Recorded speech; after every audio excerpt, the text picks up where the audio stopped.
하나님 말씀은 누가복음 18장 1절에서 14절입니다.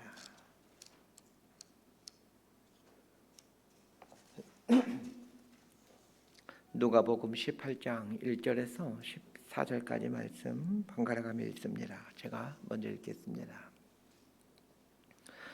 예수께서 그들에게 항상 기도하고 낙심하지 말아야 할 것을 비유로 말씀하여 이르시되 어떤 도시에 하나님을 두려워하지 않고 사람을 무시하는 한 재판장이 있는데 그 도시에 한 과부가 있어 자주 그에게 가서 내 원수에 대한 나의 원한을 풀어주소서 하되 그가 얼마 동안 듣지 아니하다가 후에 속으로 생각하되 내가 하나님을 두려워하지 않고 사람을 무시하나 이 과부가 나를 번거롭게 하니 내가 그 원한을 풀어주리라.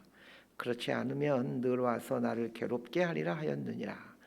주께서 또 이르시되 불의한 재판장이 말한 것을 들으라. 하물며 하나님께서 그 밤낮 부르짖는 택하신 자들의 원한을 풀어주지 아니하시겠느냐. 그들에게 오래 참으시겠느냐. 내가 너희에게 이르노니 속히 그 원한을 풀어주시리라. 그러나 인자가 올 때에 세상에서 믿음을 보겠느냐 하시니라. 또 자기를 의롭다고 믿고 다른 사람을 멸시하는 자들에게 이 비유로 말씀하시되 두 사람이 기도하러 성전에 올라가니 하나는 바리새인이요 하나는 세리라. 바리새인은 서로 서서 따로 기도하여 이르되 하나님이여 나는 다른 사람들 곧 토색, 불의, 간음을 하는 자들과 같지 아니하고 이 세리와도 같지 아니함을 감사하나이다. 나는 일에 2번씩 금식하고 또 소득의 11조를 드리나이다 하고 14절까지 함께 읽습니다. 세리는 멀리 서서 감히 눈을 들어 하늘을 쳐다보지도 못하고 다만 가슴을 치며 이르되 하나님이여 불쌍히 여기소서 나는 죄인이로소이다 하였느니라. 내가 너희에게 이르노니 이에 저 바리새인이 아니고 이 사람이 의롭다 하심을 받고 그의 집으로 내려갔느니라. 무릇 자기를 높이는 자는 낮아지고 자기를 낮추는 자는 높아지리라 하시니라. 아멘. 오늘 본문은 기도에 대한 예수님의 가르침입니다. 오늘 본문은 어제 본문과 연결해서 이해하는 게 좋습니다. 어제 본문의 주제는 하나님 나라였습니다. 바리새인들이 예수님에게 하나님 나라가 언제 임합니까? 라고 질문하죠. 그러다 예수님은 하나님 나라는 눈에 보이는 정치적이고 경제적인 모습이 아니라는 걸 말씀해 주십니다. 바리새인들이 갖고 있는 이 하나님 나라에 대한 잘못된 생각을 교정시켜 준 것입니다. 이어서 예수님은 이제 제자들에게 하나님 나라에 대해서 얘기하는데 하나님 나라는 예수님의 재림으로 인해 완성될 것인데 예수님이 재림하기 전에 있게 되는 일들에 대해서 말씀해 주십니다. 오늘 본문에서는 이제 기도에 대한 이야기를 하고 있는데 이 본문 또한 하나님 나라와 연결해서 이해했으면 합니다. 오늘 본문뿐만 아니라 내일 본문도 하나님 나라에 대한 주제를 다루게 됩니다. 오늘 다루게 되는 내용은 이 마지막 세대를 살아가는 그리스도인들에게 기도가 얼마나 중요한가를 말해주고 있습니다. 어제 본문에서 예수님은 예수님의 재림의 때, 즉 심판의 때를 염두에 두고 살라고 하셨습니다. 그 다음으로 언급하고 있는 것이 오늘 본문에 나오는 기도입니다. 이것은 마지막 시대를 온전하게 살아가는 방법 중에 하나가 기도의 삶이라는 것을 말해줍니다. 자, 오늘 본문 1절 말씀 함께 읽습니다. 시작. 예수께서 그들에게 항상 기도하고 낙심하지 말아야 할 것을 비유로 말씀하여. 이 기도와 관련하여 가장 중요한 것이 항상 기도하는 것과 낙심하지 아니하는 것입니다. 헨리 나우엔이 쓴 책 중에 기도의 삶이라는 책이 있습니다. 근데 그 책의 제목인 기도의 삶이라는 말 앞에 수식어를 붙이는데 꼭 필요한 한 가지 기도의 삶 이렇게 제목을 붙여주고 있습니다.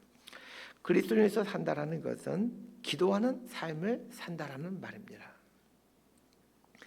그리스도인의 인생 여정을 가장 분명하게 말해주는 것이 기도입니다. 그런데 예수님은 기도와 관련해 우리에게 참 어려운 요구를 하십니다. 항상 기도할 것을 요구하십니다. 바울도 데살로니가 전서에서 쉬지 말고 기도하라 라고 주문하고 있습니다. 항상 기도하는 것, 쉬지 말고 기도하는 것 세대에 우리 그리스도인들이 오해를 하기 쉽습니다. 항상 기도하라, 쉬지 말고 기도하라, 24시간 내내 기도하는 말로 이해를 하곤 합니다. 이 세상에 24시간 내내 기도하는 사람은 한 사람도 없습니다. 그건 예수님도 마찬가지입니다. 예수님도 24시간 내내 기도하는 분이 아니었습니다. 항상 기도한다, 쉬지 말고 기도한다라는 말은 하나님의 임재 안에서 생각하고 산다라는 말입니다. 예수님을 잘 보십시오. 그분의 삶은 늘 하나님의 임재 가운데 있었습니다. 하나님의 임재 가운데에서 대화하고 하나님의 임재 가운데서 병을 고치시고 하나님의 임재 가운데서 가르치는 일을 하셨습니다. 이런 것이 기도의 삶입니다. 어제 아침에 하나님 나라에 대해 설명하면서 하나님의 나라란 하나님의 통치를 받는 상태라고 정의를 내려주었습니다. 하나님의 통치란 하나님의 임재입니다. 하나님의 임재 속에서 살아가는 것, 이것이 그리스도인의 인생이고, 그러하기에 그리스도인의 인생은 기도의 삶이 됩니다. 기도와 관련해 가장 중요한 것이 눈을 감고 손을 모으고 무릎을 꿇고 하는 것이 기도가 아니라, 기도는 하나님의 임재 속에서 호흡하고 그분과 대화하고 그분의 돌보심 속에서 일상의 삶을 사는 것임을 알아야 합니다. 두 번째로 중요한 것이 낙심하지 않는 것입니다. 낙심하지 않는다, 낙심한다라는 말은 실망한다라는 말입니다. 기도는 하나님께 하는 것인데 쉽게 이루어지지 않는다고 실망할 필요가 없습니다. 기도에 대해 실망하지 않아야 항상 기도할 수 있습니다. 예수님은 낙심하지 말아야 될 이유를 설명해 주기에 한 비유를 듭니다. 자, 2절부터 8절까지 말씀 함께 읽습니다. 시작. 이르시되 어떤 도시에 하나님을 두려워하지 않고 사람을 무시하는 한 재판장이 있는데, 그 도시에 한 과부가 있어 자주 그에게 가서 내 원수에 대한 나의 원한을 풀어주소서 하되, 그가 얼마 동안 듣지 아니하다가 후에 속으로 생각하되 내가 하나님을 두려워하지 않고 사람을 무시하나 이 과부가 나를 번거롭게 하니 내가 그 원한을 풀어주리라. 그렇지 않으면 늘 와서 나를 괴롭게 하리라 하였느니라. 주께서 또 이르시되 불의한 재판장이 말한 것을 들으라. 하물며 하나님께서 그 밤낮 부르짖는 택하신 자들의 원한을 풀어주지 아니하시겠느냐? 그들에게 오래 참으시겠느냐? 내가 너희에게 이르노니 속히 그 원한을 풀어주시리라. 그러나 인자가 올 때에 세상에서 믿음을 보겠느냐 하시니라. 한 재판장과 한 과부가 등장합니다. 그런데 재판장은 하나님을 두려워하지 않고 사람을 무시하는 재판장입니다. 과부는 어떤 원통함을 갖고 있는 사람입니다.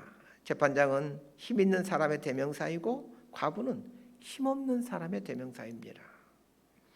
원통함이 있는 이 과부가 난폭하고 무자비한 재판장에게 찾아가 원한을 풀어달라고 요청합니다. 당연히 이 재판장이 과부의 원한을 해결해 줄 리가 없습니다.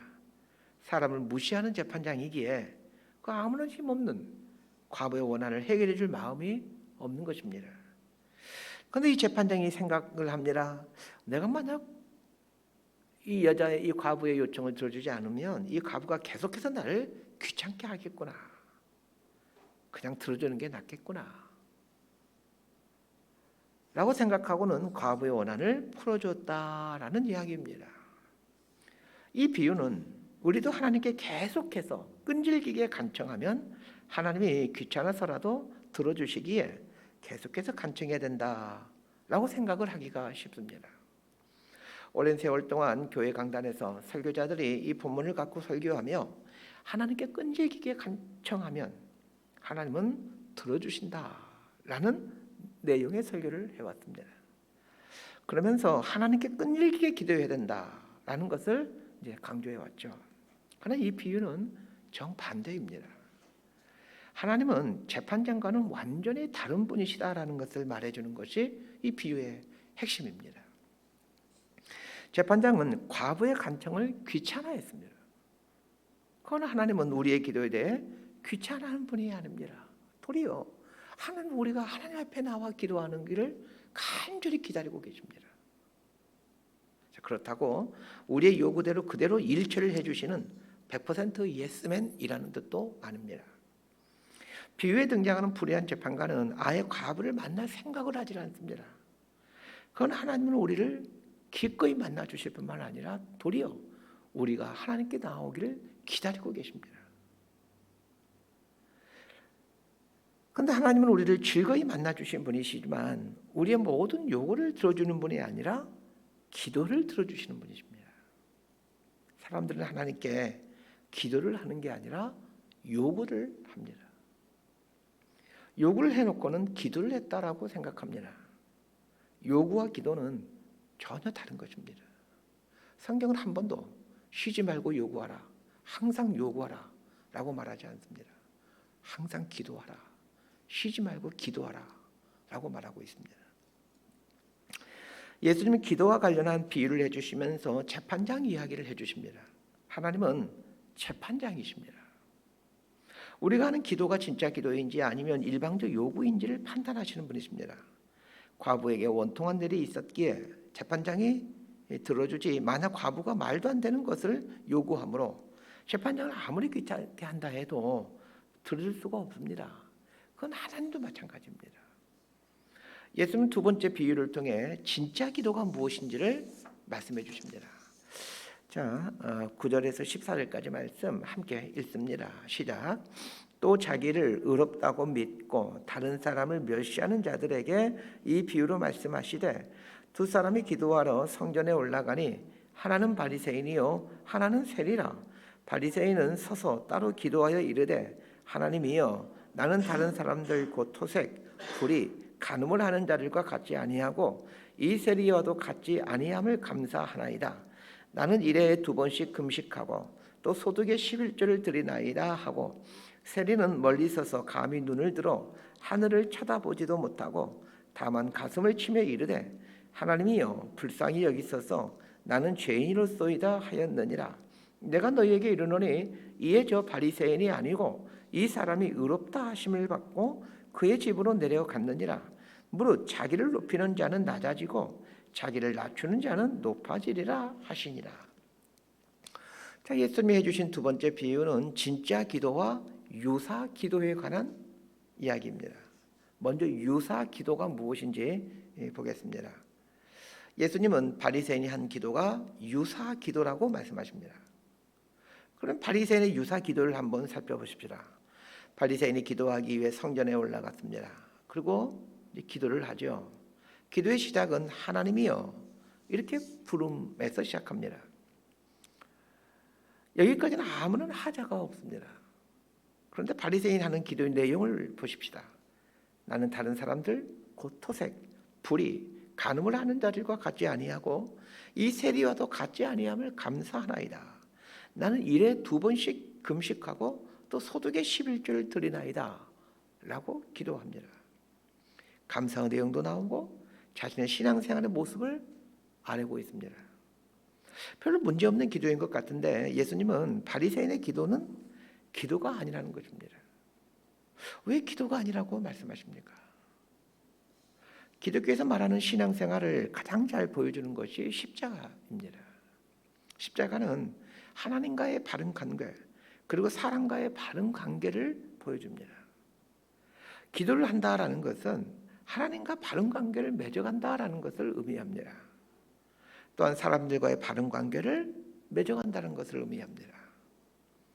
바리새인은 기도의 형식은 갖추었지만 기도 속에서 하나님과의 바른 관계가 성립되지 못하고 있습니다.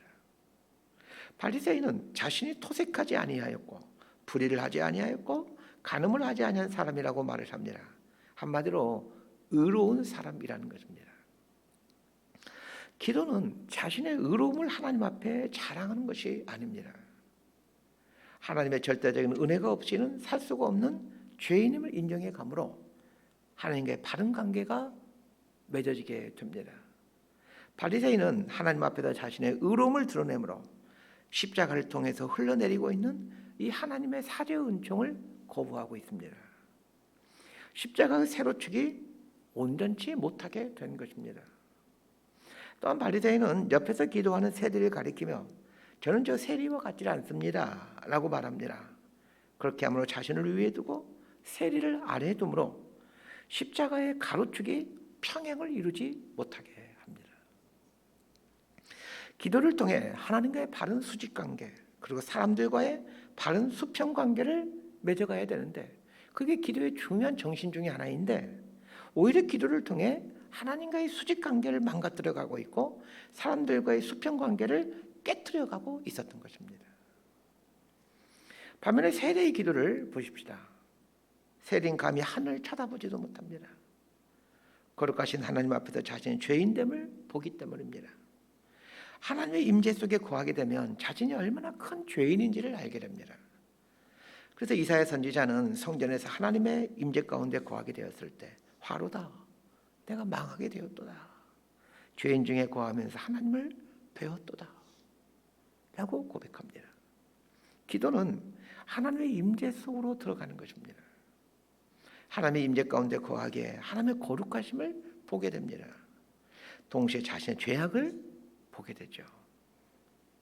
기도는 이런 것입니다. 하나님의 거룩함을 보는 것이요 나의 죄인됨을 보는 것입니다. 그래서 자신을 향해 하나님의 불쌍히 여겨주심이 없이는 살아갈 수가 없는 죄인이라는 것을 보게 되죠. 기도는 하나님 앞에 서는 것이기에 의로우신 하나님 앞에서 나의 죄인됨, 나의 온전치 못함을 보는 것입니다. 그래서 온전치 못한 요구, 이기적인 요구, 편협한 요구를 무리하게 아뢰지 않습니다. 자신의 이기적인 요구를 아뢰는 것은 하나님의 임재 앞에 서지 않기 때문입니다.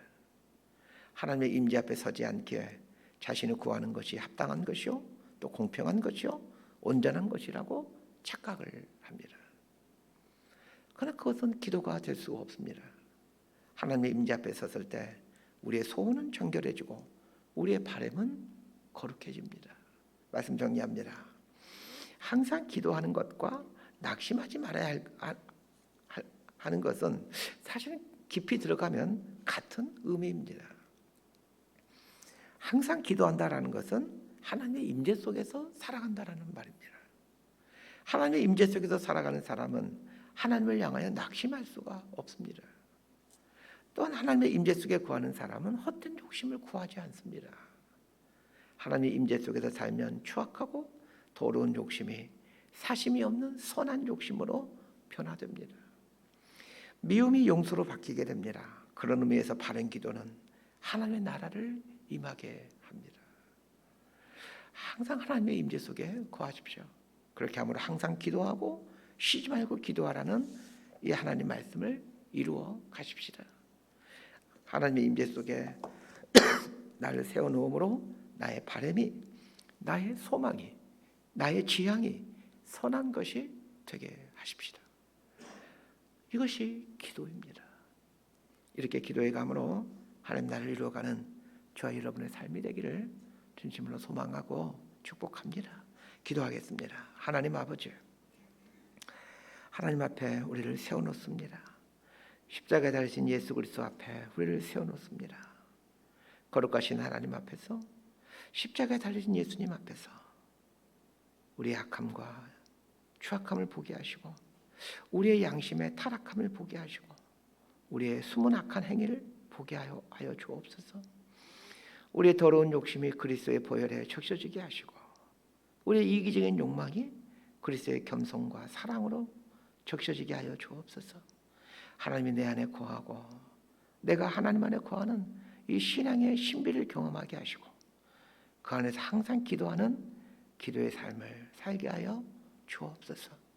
예수님 이름으로 기도드리옵나이다. 아멘.